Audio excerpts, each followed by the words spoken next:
On a sweltering and humid day in July last year, chaos descended on a tiny village in eastern Ukraine. Hundreds of bodies and tons of burning wreckage began raining down over miles of wheat and ripening sunflower fields. At this moment, no one knew why. It was painfully clear, though, that disaster had struck Malaysia Airlines Flight 17, which had fallen 6 miles to Earth.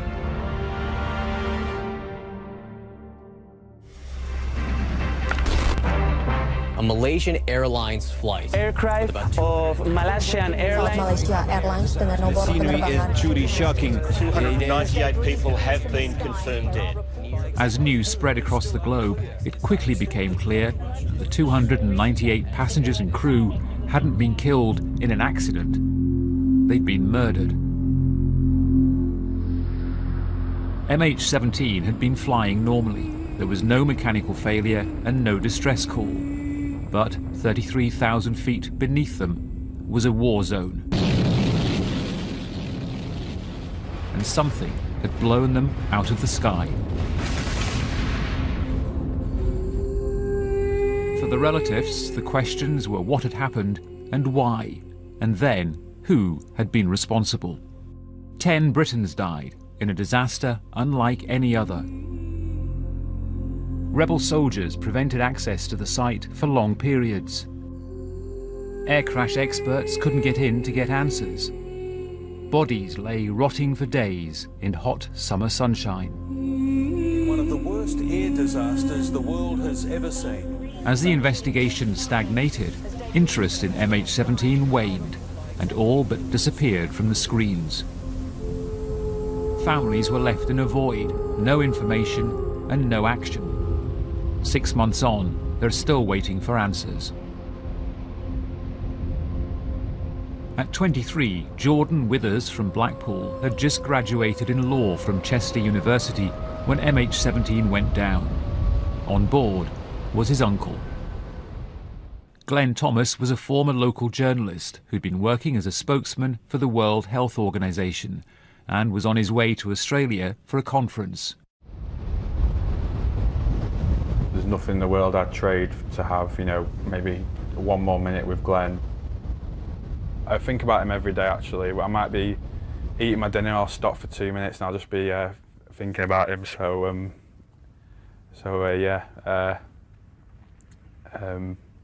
I can't really put into words how much I miss him, and he shouldn't have lost his life in the way he did, and shouldn't have happened so early. So yeah, that's it's difficult.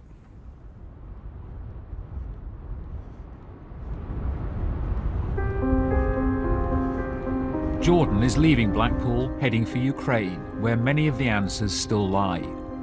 He'll meet people who are at the crash site, other relatives from Europe, and experts who will cast new understanding on what happened to all those on board. This is the plane that crashed, filmed a few months earlier at Frankfurt. A Boeing 777 with the registration Mike Romeo Delta. On the 17th of July, when MH17 was destroyed, it had been in service for exactly 17 years, to the day.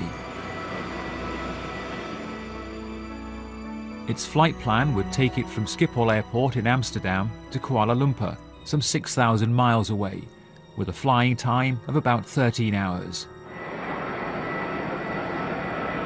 On board, everything had been normal. It was the start of the summer school break, and many of the passengers were Dutch families, heading for paradise beaches lining the South China Sea. Ladies and gentlemen, I'd like to take you through a few seconds. Malaysia 17, when the EasyJet behind is clear, push forward approved.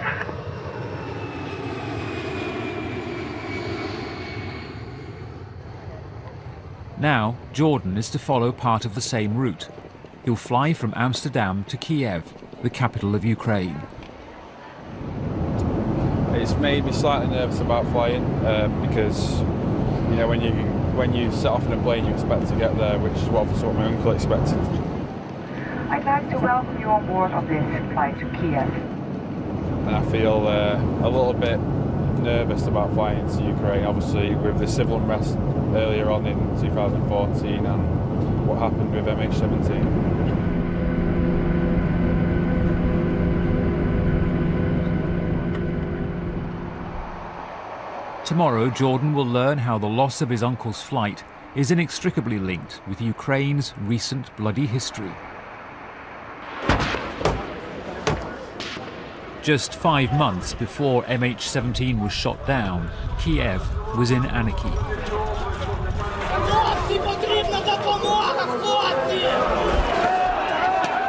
At stake was whether Ukraine should move closer to the European Union or look east towards Russia. When closer trade ties with the EU were rejected by the president, thousands of people took to the streets. The demonstrations later led to a change in government.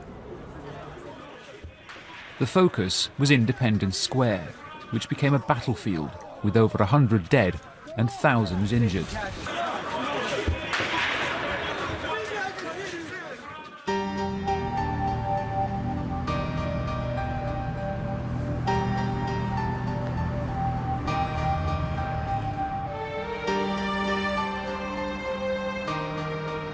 Jordan was at Independence Square to visit a memorial to those killed in the uprising.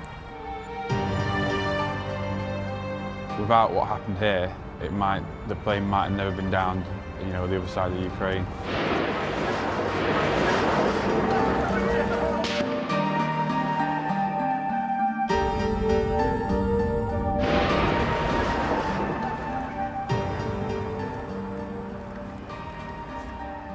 It's amongst all the other pictures of conflicts and fighting, and then you've got this at the end where this was put here for a reason, I guess. I mean, it's quite powerful looking at it. A part of the wreckage. I'm kind of lost for words of it, really. This was the cause, and this is the effect, I guess. This is what the outcome of all this here was, and we're still waiting for the resolution, and hopefully we can find that here somewhere.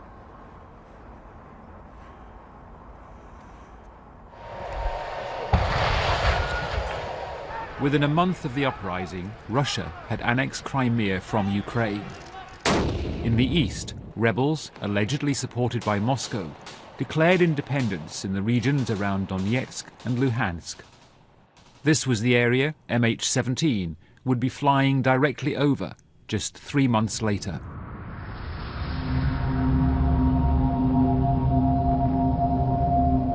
It was now in the most dangerous sky in the world. 68 people had died here in shoot-downs in the last 6 weeks alone. Rebel rocket launchers brought down low-flying Ukrainian military aircraft. 3 days before MH17, that changed dramatically. This plane had been at 21,000 feet, according to the Ukrainians, who said it had been hit by a surface-to-air missile. The Russian news agency TASS reported at the end of June that the rebels had captured a Buk missile system from the Ukrainians, a story denied by Kiev. The Buk is a mobile surface-to-air missile, or SAM weapon, which was originally developed in the Soviet Union. It can fire a missile up to a height of about 15 miles, way above the zone in which commercial airliners fly. Its warhead weighs about 70 kilograms. That's about the same as the American-made Patriot missile. In this remarkable United States Air Force film, a test firing at an unmanned drone jet shows how destructive the SAM can be.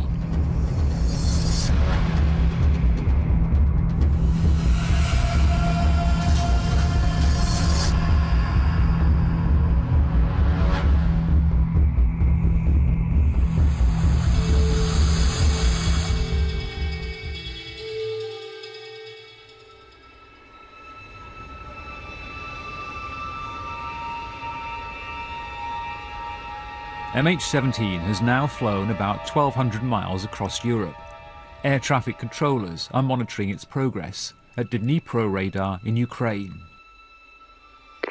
Malaysian 17, Dnipro radar. Good day, radar contact. Malaysian 17. Duty-free still will be carried out after our dinner service.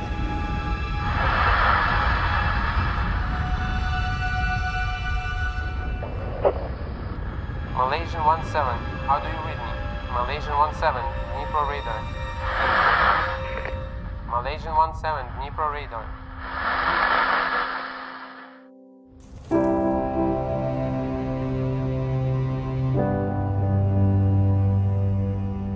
The flight manifest showed that a total of 298 people died in the shootdown. The majority were Dutch, with 43 Malaysians, 27 Australians and 10 UK nationals.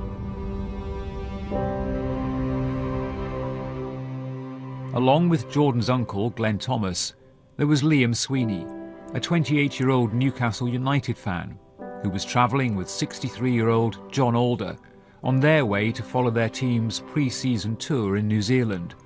Ben Pocock was a 20-year-old from Bristol, who was in his second year at Loughborough University studying international business. Richard Main was also 20. He was from Leicester, studying maths and finance at Leeds University. The other 5 UK victims, Cameron DL, Stephen Anderson, Robert Ailey, John Allen and Andrew Hall, had all been living abroad. In the cargo hold, 2 dogs and 9 birds also perished.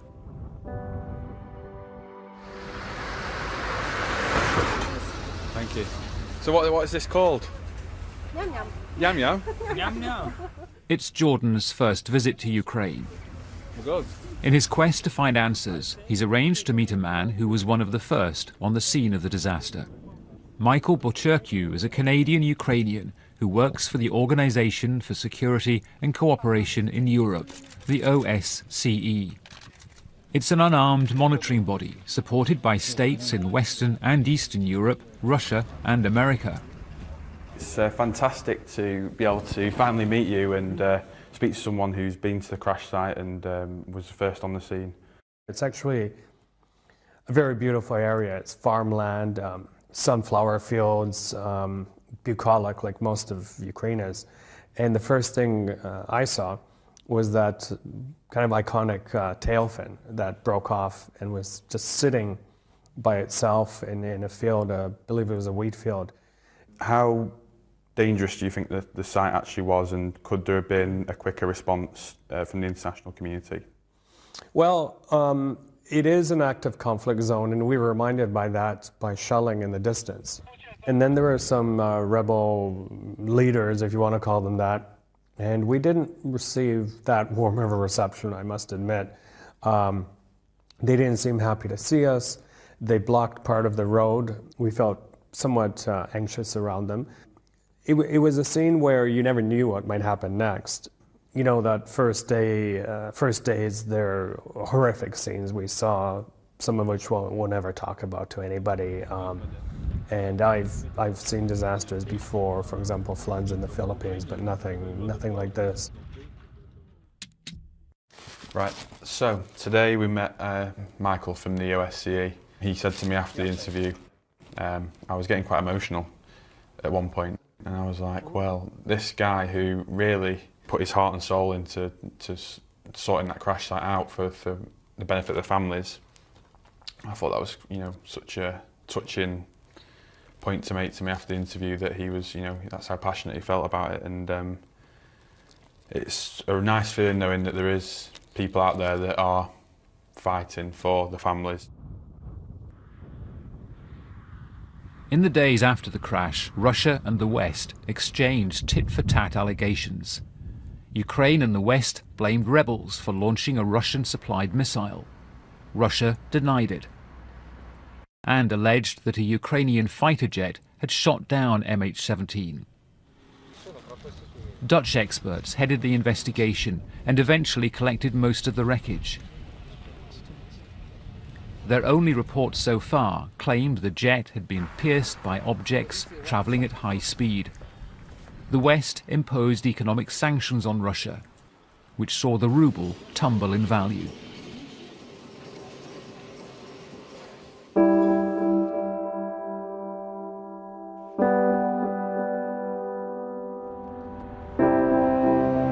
Jordan's back in the Netherlands, on his way to Rotterdam, to meet a family who lost 2 loved ones in the disaster. 23-year-old Bryce Friedrichs and his 20-year-old girlfriend Daisy Uhlers were on their way to a holiday in Bali when they died. They lived together in Rotterdam with Bryce's parents, Silene and Rob. Their bedroom has been left exactly as it was on the day they boarded MH17.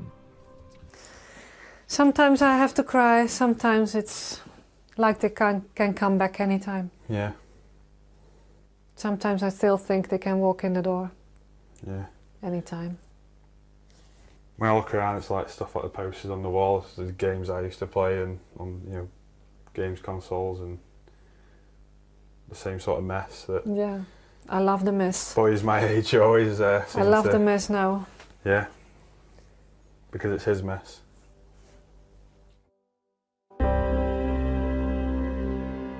The family's grief has been intensified because they've had no bodies to bury. They've been left in an emotional limbo. From Bryce we had identification of his right foot, and then after a few weeks they found 2 pieces of bone. Everything was severely burned, and from Daisy on the 22nd of October, also a piece of bone from 18 centimeters. Small pieces of bone. That's all. That's all we have. Yeah. At this point we feel lucky that we have something, even though it's only small pieces. Yeah, I agree totally with you. Because there's still 6 people who have nothing at all. Well, in the beginning I didn't want to know anything. I didn't want to see anything on television. I didn't want to hear anything. But now, after almost 5 months, I want to know everything. I don't want to see everything, but I want to know everything. I want to know why they died.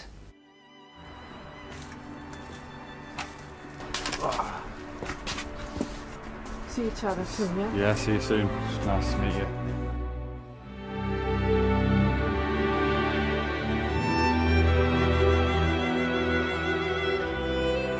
The lack of access at the site delayed the repatriation of the victims. It was a month before the first funeral could be held in Britain. It would be 3 months before Jordan could hold a service for his uncle Glenn.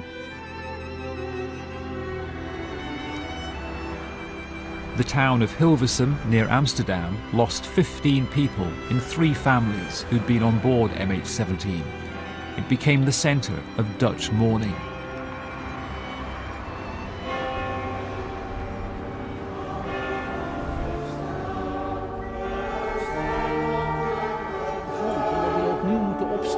Alle krachten verzamelen. Geliefde, al die obstakels, die gaan we eventjes opruimen. We gaan proberen om de weg, ons levenspad glad te maken. We lost 195 people, so all over our country people died. There were about 70 or 80 young people and children. And how do you feel about that some people out there haven't got any closure at all? I mean, it's to be crazy. I know. It's to be crazy. For those who has nothing been found, it's terrible. It's terrible. It's war in the hearts. Terrible.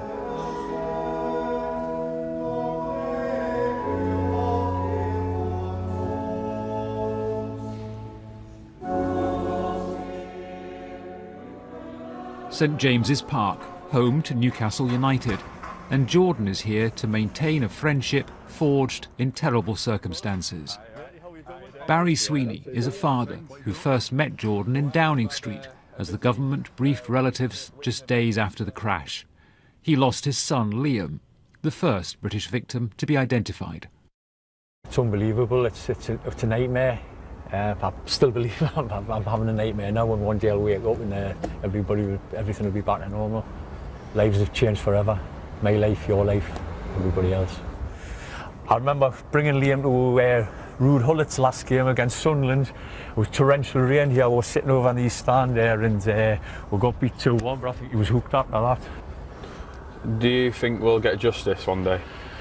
Very, very difficult, because people keep asking who did it. We possibly know who did it, but you can't see it until you can prove something. It would be nice for somebody to hold their hands up and say, yes, it was us and it was an accident. It would be nice to think it wasn't an act of war at the time, but when they died, was it instantaneous? Because at the end of the day, that's, you know, that would be something that I would hate to think that anybody suffered on the flight. And if they didn't suffer, well, if you class it as a bonus, it's a bonus. Yeah.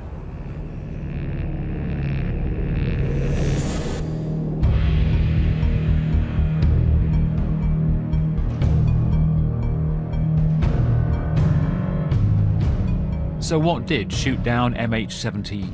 Machine gun fire from a Ukrainian jet fighter, as Russia claims, or a missile fired by the rebels?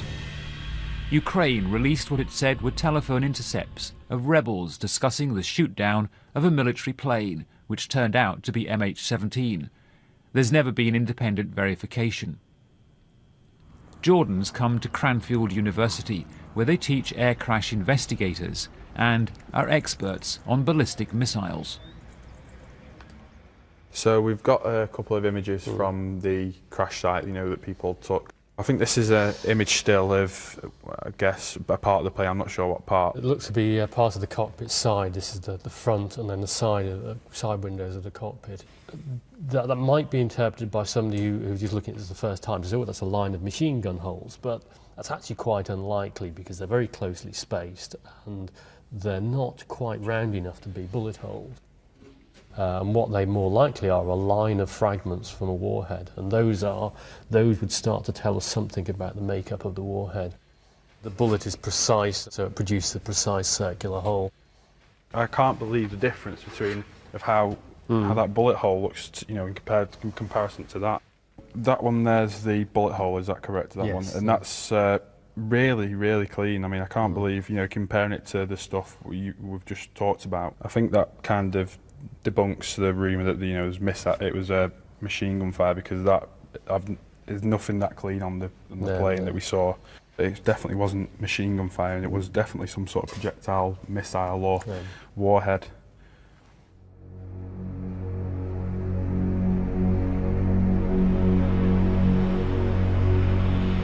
On the morning MH17 left Amsterdam, Ukrainian airspace was closed below 32,000 feet in warnings issued to airlines known as Notice to Airmen. No reason was given, but it was imposed on the same day the military plane had been shot down by a missile. Just 10 hours before MH17 departed, the Russians also put identical flight restrictions on their airspace across the border. Their warning was specific: combat actions and firing from Ukraine. MH17 would be flying just 1,000 feet above the restriction.